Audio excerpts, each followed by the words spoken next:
Adams, comté de Robertson, Tennessee.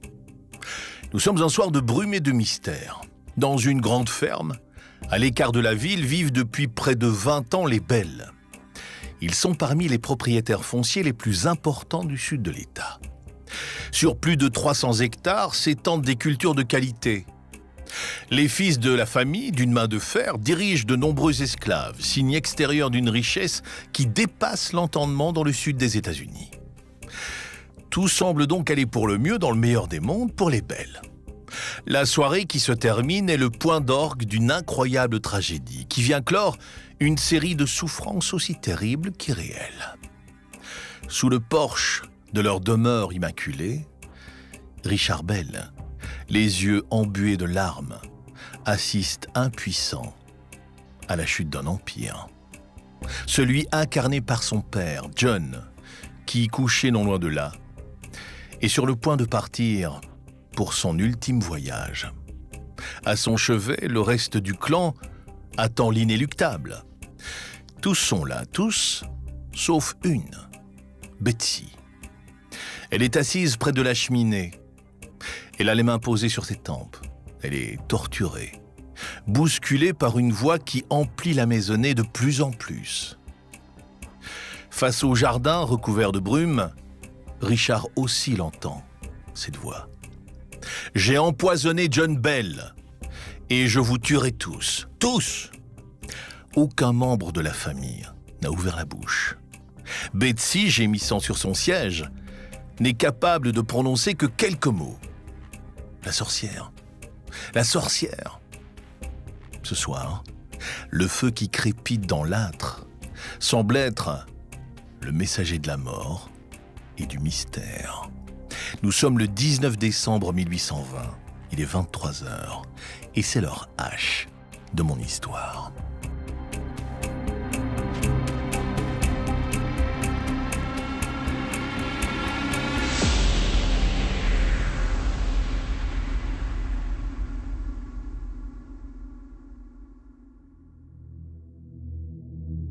Richard Bell, botte aux pieds, se précipite dans la pièce principale de la maison. Betsy est là, totalement livrée à elle-même, face aux affres des esprits qui ont pris possession des lieux depuis déjà bien trop longtemps. Lors des soirs compliqués comme celui-ci, le jeune homme repense souvent à sa Caroline du Nord natale. C'était le temps où tout allait bien, où ne comptait que le reflet du soleil sur la peau et les parties de chasse au travers d'immenses forêts protectrices. Ici, dans le Tennessee, tout n'est que malheur et désolation. Tout en montant les escaliers en direction de la chambre dans laquelle son père lutte pour retenir ses dernières bribes de vie, Richard est attiré par cette voix stridente qui semble prendre possession de son esprit et de ses mouvements. Elle répète inlassablement la même chose. « J'ai empoisonné John Bell, je le hais. Cherchez le poison, trouvez le poison. » Guidé par ces mots qui résonnent en lui comme une expérience d'hypnose et de contrainte, Richard Bell tourne les talons, redescend les marches de bois et se retrouve face à l'immense buffet non loin de la cheminée. Betsy, tout contre le feu, ne fait plus que murmurer. « Ne fais pas ça, Richard. Ne suis pas les indications de la voix. C'est la sorcière. C'est la sorcière. » Mais le jeune homme ne peut pas résister. Ouvrant les portes en grand, il remarque immédiatement la lueur inhabituelle qui se dégage au milieu de la vaisselle et des plats d'argent. Une fiole contenant un liquide rouge, incandescent, qu'il n'a jamais vu, trône au centre des assiettes à dessert et des bols. Richard s'en saisit, perçoit au dehors les ricanements de l'esprit de cette satanée sorcière. Alors qu'il se dirige vers l'étage pour montrer à sa mère et à ses frères sa mystérieuse découverte, Betsy se tord de douleur. « Arrêtez, Kate! Arrêtez, laissez-nous tranquilles !» Kate Betts, la sorcière des Bell.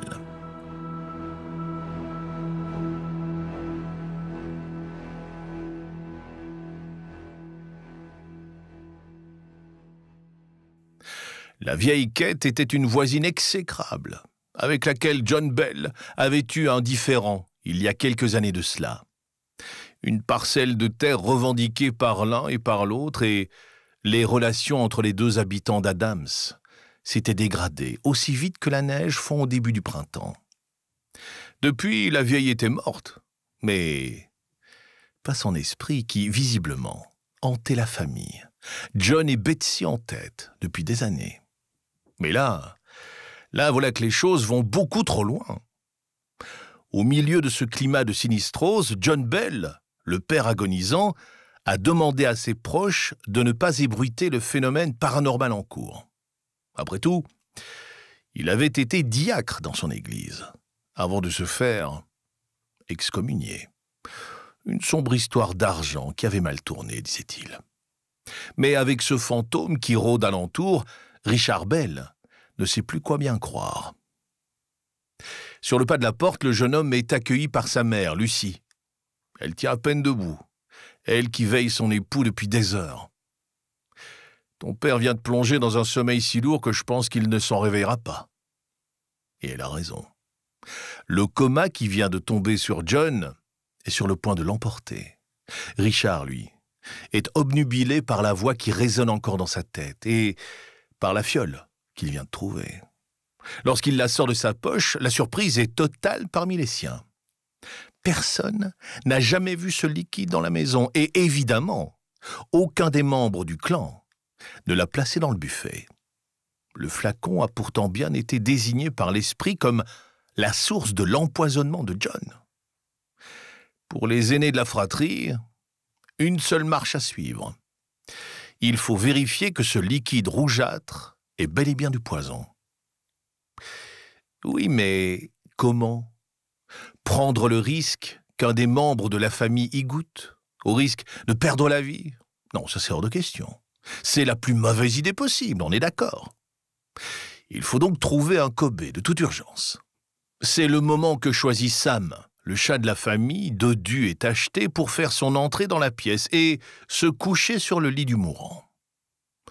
Les membres de la famille Bell se regardent, acquiescent sans dire un mot et vont préparer à Sam un bol de lait dans lequel sont ajoutées quelques gouttes du liquide suspect.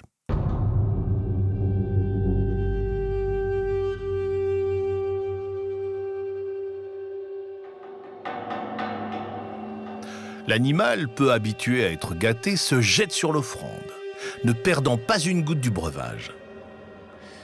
Le résultat ne se fait pas attendre. En quelques secondes, le chat est pris de convulsions et meurt, là, victime innocente de la folie des hommes et des esprits.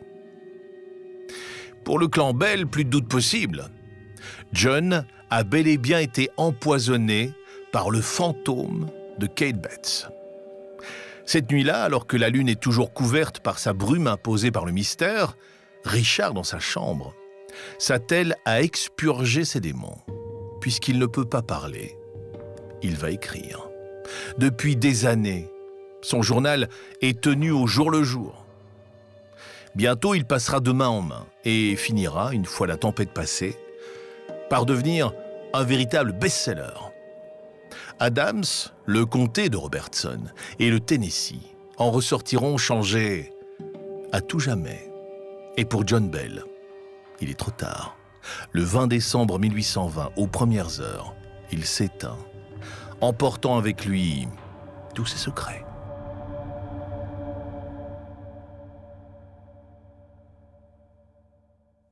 Notre histoire commence quelques années plus tôt. Nous sommes en 1817, toujours au beau milieu du Tennessee rural, dont les immenses plaines verdoyantes font la fierté de tout le pays. John Bell, agriculteur, ayant fait fortune en Caroline du Nord, fut attiré par la perspective de connaître l'opulence et le repos en achetant, il y a quelques années de cela, une propriété agraire dans le comté de Richardson. 320 hectares. Des bâtiments à n'en plus finir, et une population d'esclaves soumise à son service. Pour les Bell, tout va bien depuis lors, dans le meilleur des mondes. La fin de l'été se profile. Au bord de la rivière qui traverse les terres familiales, une brume intense s'est dressée comme un rempart entre deux mondes, chaque jour avec insistance. John Bell, perclus de rhumatisme, a quitté la table de la salle à manger. Ses 6 enfants, ainsi que sa femme Lucie, le regardent sans me dire se diriger vers le jardin. Il n'y a que Betsy, qui, comme d'habitude, depuis quelques jours, semble plus agitée que de coutume. On la dirait troublée par des sentiments étranges et particuliers.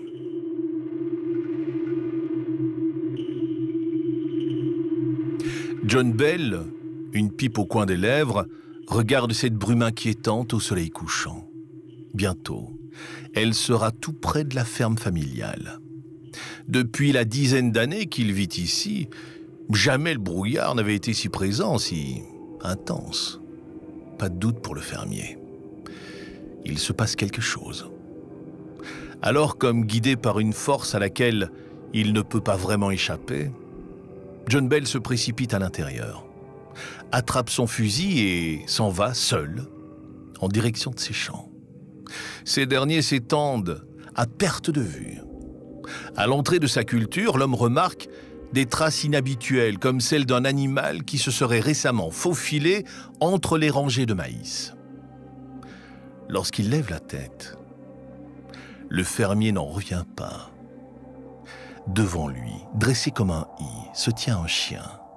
Un chien, mais avec une tête hideuse, souriante et maléfique de lapin. Pris d'un coup au cœur, Bell arme son fusil, le pose sur son épaule afin de mettre en joue l'horrible apparition. Il tire, mais tout autour de la créature se forme une brume épaisse, et le propriétaire de la plantation, malgré toute sa bonne volonté, rate son coup. Abasourdi mais vaincu, John doit se résoudre à rentrer chez lui, guidé par le sentiment de devoir retrouver la sécurité du foyer.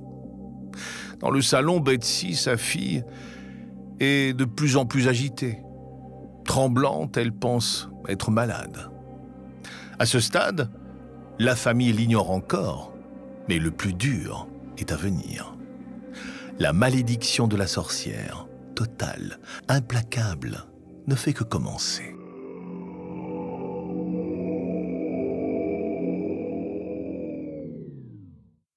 Cette première alerte qui se produit à la fin de l'été n'est que la première d'une longue, interminable série. Le mois suivant, alors qu'il est avec ses 2 fils, un jour de moisson, John Bell se retrouve de nouveau face à un animal hybride, et tout aussi inconnu. Cette fois, c'est une créature qui ressemble à une dinde qui, perchée en haut d'un arbre, nargue les hommes par ses cris stridents. Le père de famille tire et, cette fois, pense l'avoir touché. Mais au pied de l'arbre, ni lui ni ses fils ne trouvent quelque chose. Au-delà de l'apparition de ces bêtes qui semblent tout droit sorties de bestiaires mythologiques, c'est à la nuit tombée que les choses vont commencer à se gâter. Cela va se jouer en plusieurs étapes. Au début, des bruits de rongeurs vont résonner dans toutes les pièces de la maison, sans que jamais les Bell ne puissent repérer le moindre animal dans les murs. Puis, de manière totalement inexplicable, couverture et édredons se retrouvent jetés à terre avec violence. La femme de Bell en est déjà persuadée. Un esprit démoniaque a pris possession des lieux.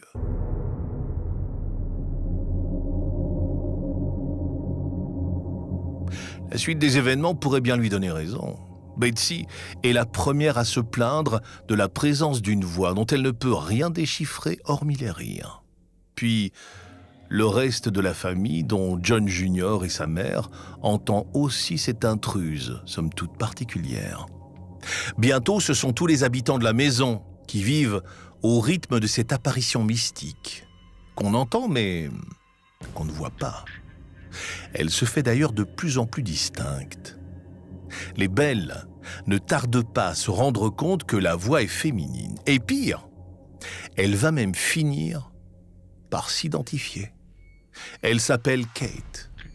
John, entre 2 soupirs, pense instantanément à Kate Betts, une voisine avec laquelle il s'est récemment écharpé. La vieille femme est morte et voilà qu'elle reviendrait dorénavant les hanter. Les phénomènes s'installent. Mais face à la peur d'un scandale qui viendrait ternir sa réputation, le patriarche éclaire. Interdiction formelle de l'ouvrir. Personne ne doit être mis au courant. Ce silence, imposé par John Bell, ne va rien arranger à une situation qui lui échappe totalement. Betsy commence à adopter un comportement sérieusement bizarre. Derrière la rivière, au cœur de la propriété, se trouvent des grottes qu'elle commence à fréquenter de plus en plus régulièrement, été comme hiver. Un jour, en revenant de l'une de ses balades dans les cavités, elle remarque, elle aussi enveloppée de brume, une jeune fille qui se balance à la branche d'un arbre séculaire, non loin de la maison. Alors que Betsy s'approche pour lui parler, l'ombre disparaît comme elle est venue. Face aux esprits qui s'attaquent à sa fille, John se décide à aller demander de l'aide aux Johnson, ses plus proches voisins, leur faisant promettre de ne rien dire. Le couple va passer 48 heures dans la maison des Bell et vivre un véritable enfer. Ils ne vont donc pas pouvoir tenir leur langue. Bientôt, la ferme des Bell devient un véritable phénomène local. De nombreux curieux viennent rôder autour des bâtiments pour tenter d'apercevoir l'esprit qui semble gagner en confiance la nuit venue. D'ailleurs, l'entité s'attaque maintenant physiquement à Betsy, qu'elle griffe, qu'elle gifle, qu'elle moleste.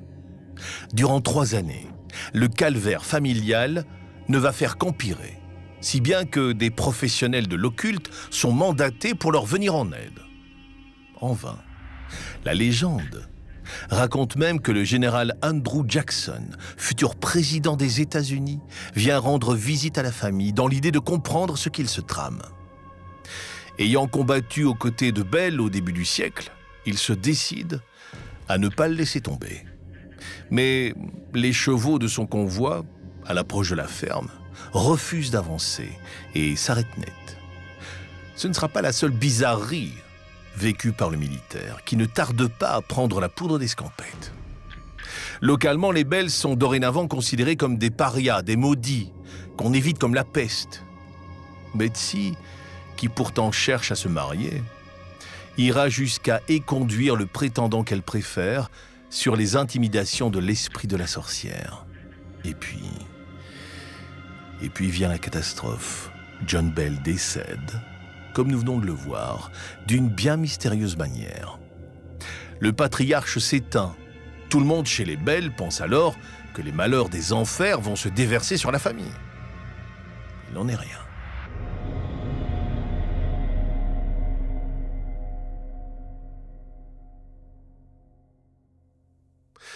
Après la mort du père, la sorcière ne tourmente plus de la même façon les membres du clan, si ce n'est de manière plus légère et plus épisodique. En 1821, l'esprit annonce quitter les lieux et revenir dans 7 ans. Effectivement, selon les dires des membres de la famille Bell, elle tient parole. En 1828, elle se manifeste, sans véritablement agresser qui que ce soit. La propriété retrouve son calme, retombant même dans un certain anonymat. Pourtant, aujourd'hui, Adams et le comté de Richardson sont des destinations touristiques nationales, voire internationales. Le tout grâce à la sorcière des Bell. Alors que s'est-il passé pour qu'un rebond si inattendu se produise? Eh bien, on le doit à la publication d'un ouvrage. Plusieurs décennies après la fin des apparitions, un homme, un certain M.V. Ingram, annonce être en possession d'un journal. Face à l'omerta décrétée par le père de famille, l'un des fils Bell, Richard, coucha ce dont il fut témoin sur le papier pour évacuer ses frustrations. Avant de céder sa production à Ingram, l'homme de lettres, abasourdi par ce qu'il y découvre, se décide à le publier. Cela sera pourtant loin d'être une partie de plaisir. Les ultimes ombres de la sorcière des Bell sur le comté de Richardson planent encore.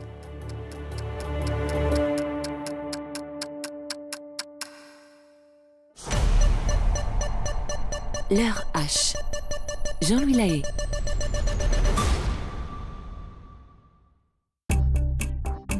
L'heure H. Jean-Louis Lahaye. Aujourd'hui, l'heure H se situe dans les méandres d'un mystère tenace et célèbre du sud des États-Unis. Au cœur du Tennessee, dans une petite ville du nom d'Adams, une famille tout entière, au début du 19e siècle, se retrouve face à un enchaînement de mystères et d'apparitions.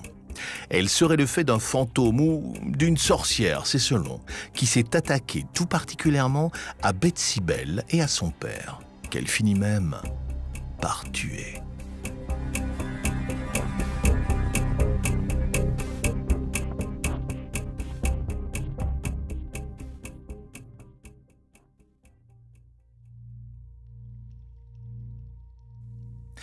Nous sommes au cœur de l'automne 1892, dans l'un des établissements les plus prisés de Clarksville, Tennessee. Sur le parquet du bar résonne le bruit d'une canne, dont le chêne massif maltraite les lattes sans ménagement. L'homme qui s'avance est journaliste, homme de presse, rédacteur en chef d'un papier qu'il a participé à créer. Il s'appelle M.V. Ingram. Sa vie, longtemps, a été une indécise course vers l'inconnu. Ce n'est plus le cas. Le vieillissant boiteux tient entre ses mains un projet extraordinaire et novateur. Celui d'un livre sur une histoire locale qui mérite plus de lumière. Une sorcière fantomatique aurait sévi dans un comté voisin, maudissant tout un clan et semant la terreur autour d'elle. Assis à une table non loin, un quadragénaire, verre de whisky à la main, attend la visite d'Ingram. C'est un éditeur, l'un des plus en vue de la ville. Cette histoire l'intéresse. Il veut la publier, et vite. La conversation entre les deux hommes, assez rapidement, monte en pression. « Monsieur Ingram, où en est la construction de votre ouvrage? Est-il achevé ?» L'auteur, tendu, ose vite le ton. « Écoutez, ce projet ne pouvait pas voir le jour avant que le dernier des témoins ne soit décédé.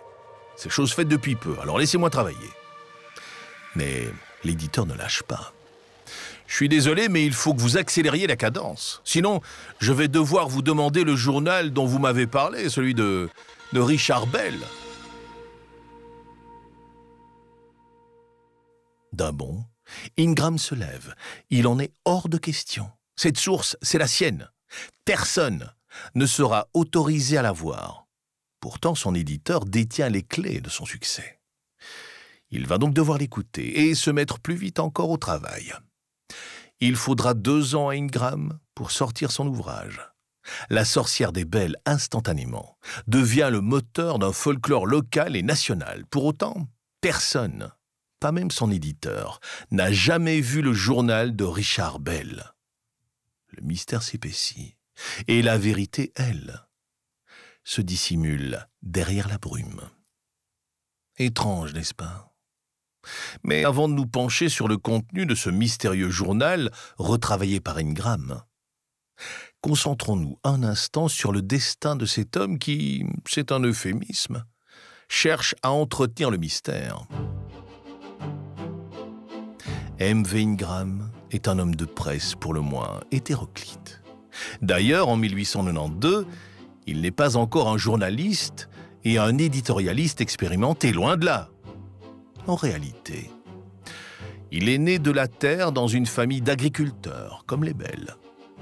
Mobilisé durant la guerre civile, invalide de guerre, cela lui vaut une boiterie marquée. Il n'a donc qu'une trentaine d'années lorsqu'il fonde un journal, le Robertson Register. Oui, le même comté que celui des événements de la sorcière des Belles. Cette histoire, Ingram en a certainement entendu parler lors de discussions qu'il a pu mener dans le cadre des articles qu'il publiait. Et puis, au début de l'année 1890, les choses vont s'accélérer pour notre homme. Il tombe malade, quitte son poste de rédac-chef à la suite de désaccords avant de rejoindre une autre équipe et donc de rouler sa bosse avec succès. Mais la perte de son emploi en 1890 l'oblige à marquer un grand coup. Il propose à son nouvel employeur de relater les histoires les plus passionnantes du Tennessee. C'est en 1892 que, pour la première fois, l'homme évoque l'existence d'un journal écrit par Richard Bell sur les phénomènes qu'il a vécus avec sa famille. Tout ce que je viens de vous raconter, d'ailleurs, est issu de cette source primaire. Du moins, c'est ce que veut nous faire croire Ingram. La même année, il quitte ses activités de journaliste et rédacteur en chef afin de se concentrer sur la publication de son livre. C'est un éditeur de Clarksville, dans le Tennessee, qui accepte d'être le bras armé de ce projet grandiloquent. Initialement prévu au début de l'année 1894, la sortie du bouquin est retardée au mois de juillet. En effet, l'éditeur annonce officiellement avoir reçu la visite de la sorcière des Belles, qui aurait cherché à empêcher l'aboutissement du projet. Ouais, bel effet de pub. Mais est-il mensonger ? Je vous laisse le soin de le juger. Les revues de presse qui suivent la sortie du livre le présentent comme un ouvrage historique sur les événements vécus par la famille. Et pour cause. Ingram s'appuie sur les témoignages consignés dans le journal de Richard Bell et surtout présente des lettres prétendument signées par des membres de la famille. En tête de file, le fils de Richard Bell, l'auteur du fameux journal. Mais des voix dès la sortie du livre en 1894 s'élèvent. Certaines preuves que l'auteur avance seraient fausses, biaisées. Pourtant, Ingram ne se démonte pas, il est sûr de son coup. Rien ici n'est anodin. Le timing de publication de l'ouvrage a été soigneusement réfléchi.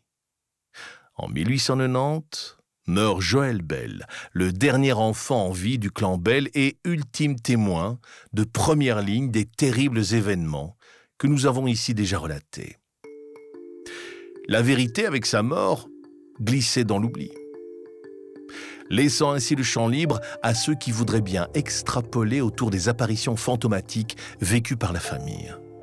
Plus tard, Ingram dira que le journal de Richard Bell ne pouvait être publié qu'après la mort de tous les témoins et que cela était en réalité une demande du clan, afin de ne pas être importuné par les curieux. On peut très légitimement en douter. En effet, Ingram n'a jamais montré à personne le fameux journal qui lui sert pourtant d'élément central dans l'élaboration de son intrigue. Et ce n'est que la première chose d'une longue liste d'incohérences. Oui, mais alors quoi ? Tout serait faux. Ingram ne serait-il qu'un affabulateur en quête de gloire et de succès ? Peut-être bien, au risque de vous décevoir. Du moins, disons que vous n'êtes pas au bout de vos surprises dans cette affaire. Qui, vous allez vite le remarquer, est loin d'avoir livré tous ses secrets.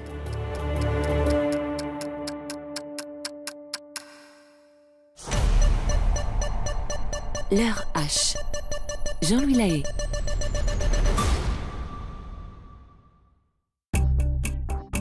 L'heure H. Jean-Louis Lahaye. Aujourd'hui, l'heure H vous emmène au cœur du sud des États-Unis, à la croisée du mystère et des frissons. Entre 1817 et 1821, une grande famille du Tennessee, les Bell, est la victime d'épouvantables apparitions teintées de malédiction. L'affaire, qui fait grand bruit, atteint son paroxysme à la suite de l'empoisonnement du patriarche du clan, imputé à l'esprit frappeur. Du moins, c'est ce que nous raconte un livre, celui de M.V. Ingram, publié en 1894, soit bien longtemps après les faits. Et si cette affaire, qui permet pourtant à la petite ville d'Adams de se démarquer sur la carte du pays, n'était qu'une supercherie. Étonnant, vous dites ? Pas tant que ça. Vous allez voir.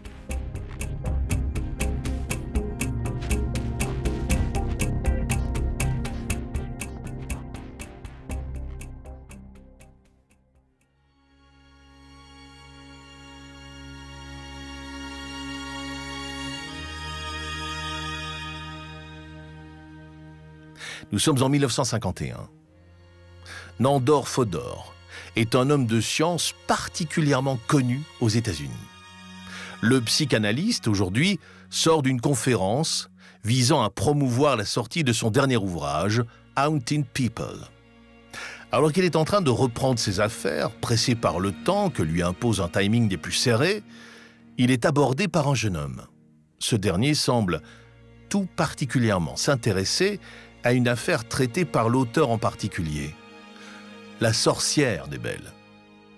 Docteur Fodor, s'il vous plaît, je n'ai pas compris votre analyse concernant Betsy Bell. Vous pourriez me l'expliquer? Dans un soupir, tout en regardant sa montre, Nandor Fodor, d'un geste, fait attendre son taxi. Voilà pourquoi l'homme est aimé de ses lecteurs. Il prend le temps, dès qu'il peut, de les aiguiller et de les aider.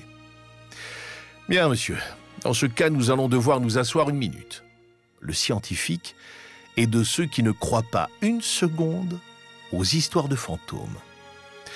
Il ne s'en cache d'ailleurs absolument pas. Son passé, ses études, sa formation, tout lui permet d'affirmer avec certitude que les comportements imputés aux esprits sont en réalité des vues de l'esprit. Dans le cas présent, le fantôme des Belles est une mascarade ahurissante. Pour lui, deux options. Ou l'auteur de la publication, Ingram, est un incroyable menteur, ou, dans le clan Bell, sévissait un terrible non-dit. Betsy, la petite victime des agissements de l'esprit, ne serait qu'une affabulatrice. Elle matérialiserait en réalité de cette manière une haine viscérale envers son père. D'ailleurs, le scientifique affirme que dans le journal publié, on ne note aucune trace d'agissement du fantôme sur la mère de la famille. À contrario du chef de clan qui, rappelons-le, finit par être empoisonné. Du moins, si l'on en croit les écrits originaux. L'auteur salue son jeune admirateur et prend congé. Ces quelques mots sont loin d'être anodins. En effet, il se pourrait bien qu'au-delà de l'étude psychique des membres de la famille Bell, l'enjeu soit ailleurs. Et si tout avait été inventé? Et si le clan n'avait au fond jamais été victime de quoi que ce soit? Impossible, pensez-vous? Patience, nous parvenons à notre conclusion. Tout ce récit autour de Kate, la terrible poltergeist, serait donc une affaire montée de toutes pièces, du moins parfaitement explicable de manière rationnelle. La théorie de Fodor sur la haine de la fille pour son père est intéressante, mais elle n'a pas été reprise par d'autres chercheurs et reste donc difficilement prouvable. Nous allons donc nous centrer sur l'autre option avancée, la culpabilité d'Ingram. Commençons par le fantôme lui-même. Ingram, dans son ouvrage, parle effectivement d'un esprit du nom de Kate, qui serait en réalité l'ancienne propriétaire terrienne prétendument lésée par les Belles. Mais cette histoire, elle ne peut pas tenir. En effet, Kate Bates est vieille, certes, au moment des événements, mais bien vivante. Alors comment pourrait-elle jouer les troubles faits? Vient ensuite la brume. C'est insoutenable complice du crime, omniprésente en toutes choses et en tout lieu, dans ce comté de Robertson dont nous venons de parler, au risque de décevoir celles et ceux d'entre vous qui pouvaient y voir un signe de l'apparition maléfique. Il n'en est rien. Le Tennessee, du moins cette partie de l'État, est en réalité régulièrement envahi par ce genre de phénomène météorologique. Pour preuve, la présence de cette chaîne montagneuse qu'on nomme les Smoky Mountains, en référence à la brume qui s'y accroche régulièrement. En réalité, cette histoire de fantôme qui s'attaque à la famille Bell ne serait qu'une incroyable déformation d'une histoire tragique, certes, mais tout à fait banale. Ingram, au cœur de toute cette enquête, n'y est évidemment pas pour rien. À l'époque de la sortie du livre, l'homme vient d'ouvrir un journal à Springfield, non loin d'Adams. Évidemment, plus ce qu'il y raconte est croustillant, et mieux ce sera pour les ventes. L'affaire de la sorcière des Belles va faire exploser sa popularité et nettement améliorer la condition de son compte en banque. De là à dire qu'Ingram a creusé le filon pour gagner de l'argent, il n'y a qu'un pas, qu'il n'est pas très difficile à franchir, vous en conviendrez.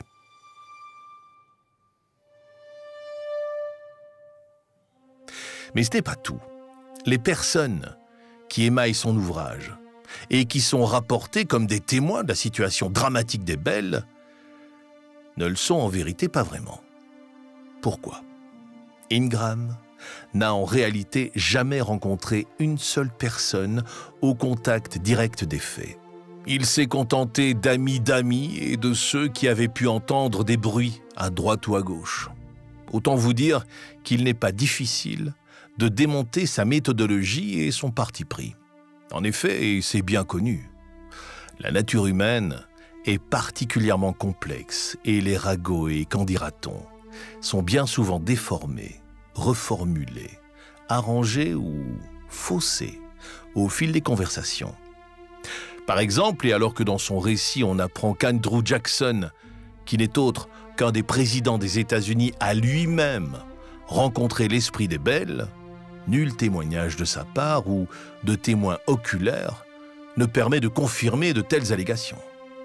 Comment accorder dans ce cas un quelconque crédit à la démarche d'Ingram, qui continue pourtant de faire foi aujourd'hui?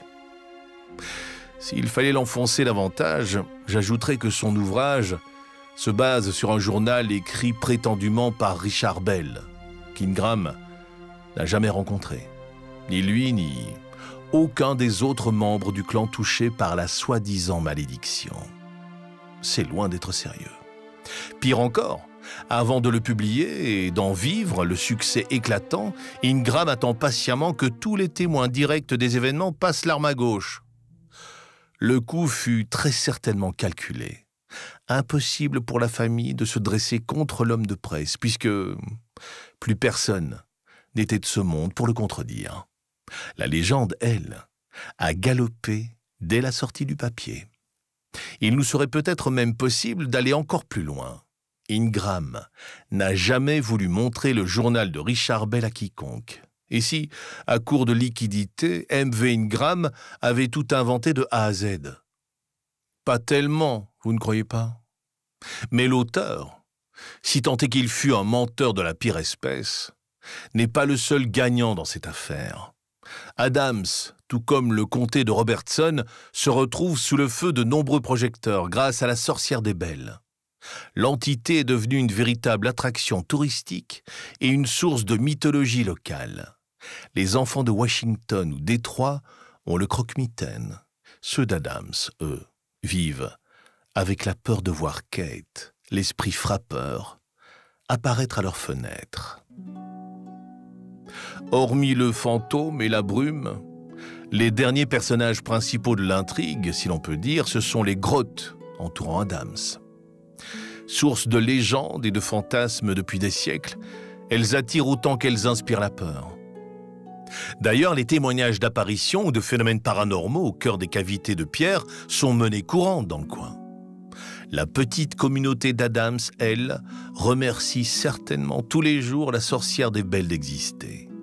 En effet, les établissements de la ville font leur publicité sur la présence de l'esprit. Tenez, si vous avez un jour l'occasion de passer dans le Tennessee, le restaurant Moss est assurément le plus réputé d'Adams. La gérante, Brenda, n'hésita pas à dire lors d'une interview que l'esprit de Kate, par intermittence, venait les embêter durant les services.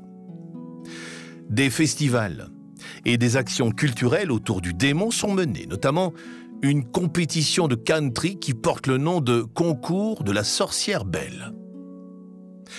Tout est bon, c'est un euphémisme, pour capitaliser autour de l'entité. Mais ce qui attire le plus la foule est la fête d'Halloween, évidemment. C'est notamment le cas puisque la ville, depuis des décennies, joue à cette occasion la même pièce de théâtre, Spirit. Le casting change régulièrement, bien sûr, mais aussi l'histoire. La légende de la sorcière y est retracée sous différents angles, cela permettant d'enrichir encore et encore le cœur de ce récit légendaire. Si elle a longtemps terrorisé les habitants du comté de Richmond, la sorcière semble aujourd'hui plutôt provoquer l'effet inverse. Toute la communauté paraît soudée autour d'elle et de la survivance du mythe qui l'entoure. Kate, l'esprit frappeur, est devenu un instrument de folklore.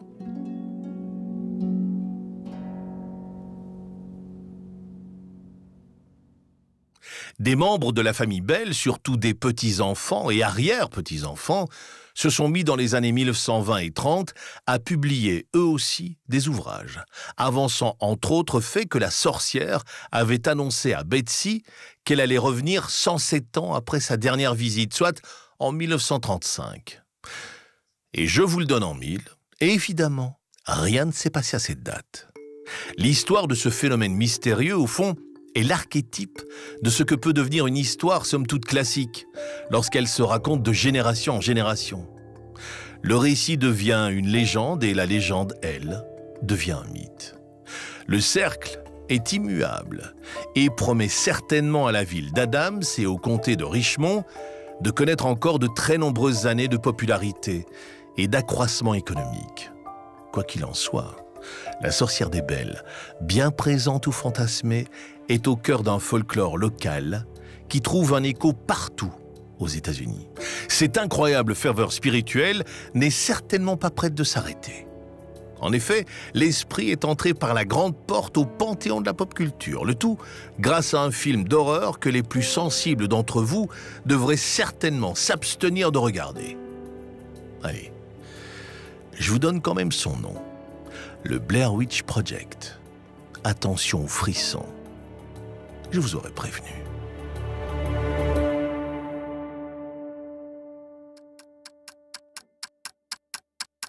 Voilà pour ce récit, que j'ai eu le plaisir de partager avec vous grâce à la plume de Valjean et à la collaboration des équipes de LDV Productions.